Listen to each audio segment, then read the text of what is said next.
தமிழ்நாட்டோட biggest political news headlines இன்னைக்கு என்ன அப்படின்னு பார்த்தீங்கன்னா, செங்கோட்டையன் சிட்டிங் எம்எல்ஏ, ஓகேவா? இன்னைக்கு அவர் எம்எல்ஏ ஆனா இன்னைக்கு காலையில் எம்எல்ஏவா இருந்தவர் இன்னைக்கு சாயங்காலம் எம்எல்ஏவா இல்லை, வேலையை ரிசைன் பண்ணிட்டு ஏடிஎம்கேல இருந்து டிவிகேல வந்து சேர போறாரு. அதாவது இன்னைக்கு எம்எல்ஏவா இருக்கிறவர் வேலையை விட்டுட்டு ரெசிக்னேஷன் கொடுத்துட்டு தமிழக வெற்றி கழகத்தில் வந்து சேர போறாருங்கிறது தான் இன்னைக்கு தமிழ்நாடு ஃபுல்லாக ஹெட்லைன்ஸாக இருந்துட்டு இருக்குது. அண்ட் இது ஏன் இவ்வளோ பெரிய ஹெட்லைன்ஸாக இருக்குன்னு பார்த்தீங்கன்னா, யார் இவர் அப்படிங்கிறதுல தான் இருக்குது. One of the staunchest loyalist of MGR and Jayalalithaa. தமிழ்நாட்டை ஆட்சி செஞ்ச அதிகமான வருஷங்கள் ஆட்சி செஞ்சதுல இவங்க ரெண்டு பேரும் ரொம்ப அதிகமாக பேசப்படும். கரெக்டா? எம்ஜிஆர் அண்ட் ஜெயலலிதா.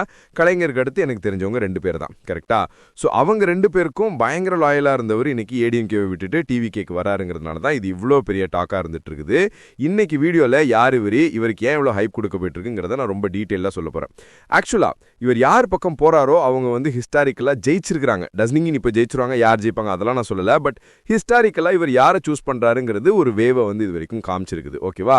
அதனால தான் இவர் மூவ் ஆகிறது வந்து பயங்கர ஹைப்பாக எல்லாரும் பேசிட்டு இருக்காங்க. பிளஸ் இவரோட வாழ்க்கையை பார்க்குறப்போ தமிழ்நாடு பாலிடிக்ஸ் இவ்வளோ பயங்கரமாக இருந்திருக்கான்னு யோசிக்கிற அளவுக்கு இருக்குது. ஆக்சுவலாக நம்ம நிறைய பேர் 2026 எலெக்ஷன் தானே இருக்கிறதுல எக்ஸைட்டிங்கான எலெக்ஷன் யோசிச்சுட்டு இருப்போம். நோ, எம்ஜிஆர் இறந்ததுக்கு அப்புறம் ஒரு எலெக்ஷன் நடந்திருக்குது.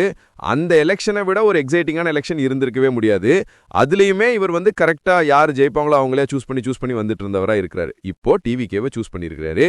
ஸோ யார் இவரோட ஹிஸ்டரி என்ன அப்படிங்கிறத பார்த்துட்டு இன்னைக்கு வீடியோவில் பேரலா தமிழ்நாடு பாலிடிக்ஸ் வந்து பயங்கர எக்ஸைட்டிங்காக இருந்த காலகட்டம், எம்ஜிஆர் இறந்த உடனே இருந்த காலகட்டத்தையும் ரீவிசிட் பண்ணிட்டு வரப்போகிறோம். ஓகேவா? Let's get started. பட் அதுக்கு முன்னாடி எலெக்ஷனுக்கு வந்து இன்னும் 6 months இருக்குது. அது வரைக்கும் இந்த மாதிரி நிறைய லோக்கல் பொலிட்டிக்கல் கண்டென்ட்டை வந்து வேற எங்கேயும் பார்க்காத அளவுக்கு நம்ம டிபேட் பண்ண போகிறோம், பேச போகிறோம். அது எல்லாத்தையும் நீங்கள் டெய்லி சிம்பிளாக 10 நிமிஷத்தை தெரிஞ்சுக்கணும். ஃபர்ஸ்ட் விஷயம் என்ன அப்படின்னு பார்த்தீங்கன்னா, இவரோட வயசு இன்னைக்கு வந்து 77. 1948 K.A. செங்கோட்டையன் அப்படிங்கிறவர் வந்து பிறந்திருக்கிறாரு. 1948 எனக்கு சொல்றப்பமே ஏதோ இண்டிபெண்டன்ஸ் பற்றி பேசுகிற மாதிரி இருக்குது. அவ்வளோ வருஷத்துக்கு முன்னாடி 77 இயர்ஸுக்கு முன்னாடியே அவர் பிறந்திருக்கிறாரு. எங்கே அப்படின்னு பார்த்தீங்கன்னா கொங்கு ரீஜன். இவர் வந்து ஒரு பயங்கரமான எம்ஜிஆர் ஃபேன். ஓகேவா? அப்போ வந்து டிஎம்கேல முதல்ல இருந்திருக்கிறாரு. டிஎம்கேல முதல்ல எம்ஜிஆர் இருந்தார். ஸோ டிஎம்கேல தான் வந்து எம்ஜிஆரே கலைஞர் எல்லாருமே வந்து ஒரு இதில் தான் இருந்தாங்க. அப்போ அவங்க ரெண்டு பேருக்குள்ள பிரச்சனை வந்து எம்ஜிஆர் வந்து தனியாக கட்சி ஆரம்பிக்கிறாரு. அதுதான் ஏடிஎம்கே. அப்போ இவர் என்ன பண்ணுறாருன்னு பார்த்தீங்கன்னா, டிஎம்கேல வந்து இருந்த செங்கோட்டையன் வந்து ஏடிஎம்கேன்னு ஒன்று எம்ஜிஆர் ஆரம்பிச்சோன்னு எம்ஜிஆர் ஃபேனா டிஎம்கே விட்டு வெளியே வந்து ஏடிஎம்கேக்கு போயிடுறாரு. அப்போவே வந்து பார்த்தீங்கன்னா வந்து ரொம்ப 20 வயசுலேயே நான் சொல்கிறேன், 20 வயசுலேயே வந்து டிஎம்கேல இருக்கிறாரு. 29 வயசுல எம்ஜிஆர் கிட்ட வந்துடுறாரு. எம்ஜிஆர் எலெக்ஷனில் நிற்கிறாரு. அந்த எலெக்ஷனில் அவர் சீஃப் மினிஸ்டர் ஆகிறாரு. செங்கோட்டையன் வந்து 29 வயசுல ஹி பிகம்ஸ் எம்எல்ஏ. ஓகேவா? அதுக்கப்புறம் பார்த்தீங்கன்னா வந்து நிறைய முறை எம்எல்ஏவாக இருந்திருக்கிறார். இன்ஃபேக்ட் இவர் வந்து மொத்தம் 9 முறை 9 times வந்து எம்எல்ஏ எலெக்ஷனை ஜெயிச்சிருக்கிறாரு. இப்படி வந்து எம்ஜிஆரோட லாயலிஸ்டாவே இருக்கக்கூடிய செங்கோட்டையன் வந்து ஒரு இன்ட்ரெஸ்டிங்கான எலெக்ஷனை ஃபேஸ் பண்றாங்க. 1984ல இந்திரா காந்தி வந்து நேஷனல் லெவலில் அவங்க இறந்து போயிடுறாங்க. கரெக்டா? ஒரு பெரிய சிம்பத்தி வேவ் காங்கிரஸ்க்கு இருக்குது. எம்ஜிஆர் அப்போ இங்கே சீஃப் மினிஸ்டர். அப்போ இங்கே ஒரு எலெக்ஷன் நடக்குது. காங்கிரஸும் ஏடிஎம்கேவும் டை அப்ல இருக்கிறாங்க. எம்ஜிஆர் மறுபடியும் சீஃப் மினிஸ்டர் ஆயிடுறாரு. அவர் ஆனதுக்கு அப்புறமே என்ன ஆகுதுன்னு பார்த்தீங்கன்னா, 1987 அவரோட டேர்ம் 5 வருஷம் முடியறதுக்கு முன்னாடியே எம்ஜிஆர் இறந்து போயிடுறாரு. ஜெயலலிதா எப்படி அவங்க டேர்ம் எலெக்ஷன் ஜெயிச்சுட்டு அவங்க வந்து டேர்மை முடிக்கிறதுக்குள்ள இறந்து போனாங்களோ, புதுசா வந்து எடப்பாடி வந்து சீஃப் மினிஸ்டர் ஆனாங்களோ, அதே மாதிரி இங்க வந்து என்ன ஆகுதுன்னு பார்த்தீங்கன்னா, எம்ஜிஆர் எலெக்ஷனை ஜெயிச்சுட்டு அதுக்கப்புறம் அவர் இறந்துடுறாரு. புதுசா வந்து அங்கே யார் சீஃப் மினிஸ்டர் ஆறாங்க அப்படின்னு பார்த்தீங்கன்னா, ஜானகி எம்ஜிஆர். இது நிறைய பேருக்கு தெரிஞ்சிருக்கவே செய்யாது. எம்ஜிஆரோட ஒய்ஃப் வந்து was chief minister of Tamil Nadu for a few days. ஓகேவா? அப்போ ஏடிஎம்கேக்குள்ள பயங்கர சண்டை, யார் வந்து அடுத்த பதவி ஹெட் அப்படின்னு சொல்லிட்டு. இப்போவுமே ஏடிஎம்கே பார்த்தீங்கன்னா அந்த மாதிரி பிரச்சனை இருக்குது, யார் வந்து அடுத்த ஹெட்னு. ஸோ அப்போவுமே அந்த மாதிரி பிரச்சனை இருந்திருக்குது. அப்போ இந்த செங்கோட்டன் என்ன பண்ணியிருக்காங்கன்னு பார்த்தீங்கன்னா, வெறும் 33 பேர் தான் ஜெயலலிதா அவங்களுக்கு சப்போர்ட்டாக இருக்கிற எம்எல்ஏஸ். 90+ எம்எல்ஏஸ் வந்து ஜானகி எம்ஜிஆர் அவங்க ஒய்ஃப்ல. ஸோ அவங்களுக்கு தான் சப்போர்ட். அப்போ வெறும் 33 எம்எல்ஏஸ் தான் ஜெயலலிதாவுக்கு சப்போர்ட்டாக இருந்திருக்காங்க. அப்போவே வந்து பார்த்தீங்கன்னா வந்து செங்கோட்டையன் வந்து அதில் ஒருத்தர். ஸோ அப்போவே வந்து அடுத்து இவங்க தான் லீடர் ஆக போகிறாங்கன்னு தெரிஞ்சு ஜெயலலிதாவுக்கு சப்போர்ட் பண்ணியிருக்காரு. அதுக்கப்புறம் அந்த எலெக்ஷனில் வந்து ஏடிஎம்கே கவர்மெண்ட்லாம் ஃபார்மே ஆகல. ஏடிஎம்கே வந்து 2ஆக பிரிஞ்சிருக்குது. சரி, அப்போ ரெட்டையில் வந்து ஏடிஎம்கேக்கு கிடையாது. எம்ஜிஆருக்கு அப்புறம் ரெட்டையில சிம்பிளை கூட வந்து கொடுக்க இன்னைக்கு தமிழ்நாட்டோட த மோஸ்ட் பவர்ஃபுல் சிம்பிள்னு சொல்லலாம் உதயசூரியன் ரெட்டையில. கரெக்டா? அந்த ரெட்டையில சிம்பிளே வந்து கிடையாதுன்ட்டாங்க, ஏடிஎம்கேக்கு கிடையாதுன்ட்டாங்க. ஏன்னா கட்சி 2ஆக பிரிஞ்சிருக்குது. ஒருத்தங்க ஜானகி எம்கே இருந்துக்கிட்டு நான் தான் ஏடிஎம்கேங்கிறாங்க, ஜெயலலிதா இருந்துக்கிட்டு நான் தான் ஏடிஎம்கேங்கிறாங்க. அப்போ யார் ஏடிஎம்கேன்னு தெரியலங்கிறதுனால 2 உமனுக்கு நடுவில் பயங்கரமான பேட்டில். அப்போ என்ன பண்றாங்கன்னு பாத்தீங்கன்னா எலெக்ஷன் கமிஷன் 2 பேருக்கும் ரெட்டையில கிடையாது, நான் என்ன பண்றேன்னா ஜானகி எம்ஜிஆர் உங்களுக்கு வந்து 2 புறா, இதுதான் உங்க சிம்பல், ஜெயலலிதா உங்களுக்கு வந்து ஒரு சேவல், இதுதான் உங்க சிம்பல், இப்போ எலெக்ஷன்ல நில்லுங்க அப்படின்றாங்க. ஸோ டிஎம்கே எலெக்ஷன்ல இருக்குது, ஏடிஎம்கே ஜெயலலிதா எலெக்ஷன்ல இருக்குது, ஏடிஎம்கே ஜானகி எலெக்ஷன்ல எம்ஜிஆர் ஜானகி எலெக்ஷன்ல இருக்குது, காங்கிரஸ் தனியா இருக்குதுன்னு சொல்லிட்டு ஒரு மல்டி கார்னர்ட் எலெக்ஷன். இதுதான் வந்து one of the most exciting elections in Tamil Nadu ஹிஸ்டரியா நான் பார்க்குறேன். இன்ஃபேக்ட் 2026 என்ன ரிசல்ட் வந்தாலும் அதை விட அந்த எலெக்ஷன் தான் ரொம்ப எக்ஸைட்டிங்கான எலெக்ஷனாக இருந்திருக்கும். கரெக்டா? எல்லாருமே இருந்திருக்காங்க, 4Aல தனித்தனியாக பிரிஞ்சு இருந்திருக்காங்க. இந்த எலெக்ஷன்ல டிஎம்கே வந்து பயங்கரமான வின், ஆப்போசிட்லாம் செதறி கிடக்குறாங்க. அப்போ டிஎம்கே வந்து பயங்கரமான வின் எடுக்கிறாங்க. மறுபடியும் கலைஞர் வந்து சீஃப் மினிஸ்டர் ஆயிடுறாரு. ஓகேவா? ஆனா இந்த எலெக்ஷன்ல என்ன ஆகுதுன்னு பாத்தீங்கன்னா, ஜெயலலிதா அவங்களோட ஃபேக்ஷன்ல வந்து ஒரு கண்டெஸ்ட் பண்ணாங்கல்ல அந்த சேவல் சிம்பல்ல, அவங்க தான் அதிகமான சீட் எடுத்திருக்காங்க. அதனால ஜானகி எம்ஜிஆர் என்ன பண்ணிடுறாங்கன்னு பாத்தீங்கன்னா, ஓகேம்மா நம்ம 2 பேருக்குள்ள பிரச்சனை யாருக்கு ஏடிஎம்கேன்னு, பட் நீங்க தான் அதிகமான சீட் எடுத்திருக்கீங்க, நம்மளுக்கு இந்த அரசியல்லாம் அந்த அளவுக்கு வரல, நீங்களே இனிமே அரசியலை பார்த்துக்கோங்க, ஏடிஎம்கே இனிமே உங்களோடதுன்னு சொல்லிட்டு எம்ஜிஆரோட வைஃப் வந்து சீஃப் மினிஸ்டர். ஓகேவா? அவங்க சீஃப் மினிஸ்டரா இருந்தவங்க, அவங்க அதுக்கப்புறம் என்ன பண்றாங்கன்னு பாத்தீங்கன்னா ஜெயலலிதா கிட்டே வந்து ஏடிஎம்கே இனிமே உங்களோடதுன்னு சொல்லிடுறாங்க. அப்படிதான் ரெட்டையில வந்து ஏடிஎம்கே வருது. ஓகேவா?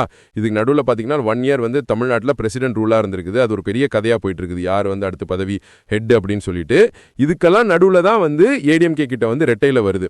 அந்த ரெட்டையில மறுபடியும் செங்கோட்டையன் வந்து லாயலா இருந்திருக்காரு. நீங்க நல்லா ஸ்டோரியை பாத்தீங்கன்னா, முதல்ல டிஎம்கேல இருந்திருக்காரு, எம்ஜிஆர் வெளில போனோம்னா அவங்க எம்ஜிஆர் கிட்ட வந்துட்டாரு, அதுல இருந்து ஜெயலலிதாவா ஜானகியான்னு வரப்போ இங்க வந்துட்டாங்க, யாரு ஜெயலலிதா கிட்ட வந்துட்டாங்க. இப்படியே வந்து யார் வந்து பவர், அவர் கோயின்சிடென்ஸா இல்ல ஒரு கிரேசியான கால்குலேஷனான்னு தெரியல, பட் அவர் யாரை சூஸ் பண்றாங்களோ அவங்க கண்டினியூஸா பவர்ல இருந்துகிட்டே இருந்திருக்காங்க. இந்த சிச்சுவேஷன்ல தான் ஃபைனலி என்ன ஆகுது அப்படின்னு பாத்தீங்கன்னா, கொஞ்ச நாளைக்கு முன்னாடி ஏடிஎம்கேல இருந்து வெளியே அனுப்பப்படுறாரு. ஏடிஎம்கேல இருந்து வெளியே அனுப்பப்படுறதுக்கு ஏன் வெளியே அனுப்பப்படுறாருன்னு பாத்தீங்கன்னா, அகைன் பவர் ஸ்ட்ரகிள் தான். யார் இப்போ ஏடிஎம்கேவோட பேஸ், ஓபிஎஸ்ஆ, இபிஎஸ்ஆ, டிடிவி தினகரனா, சசிகலாவா அப்படின்னு சொல்லிட்டு இன்னைக்கும் பாத்தீங்கன்னா ஏடிஎம்கேக்குள்ள வந்து 108 கமோஷன் இருந்துகிட்டே இருக்குது.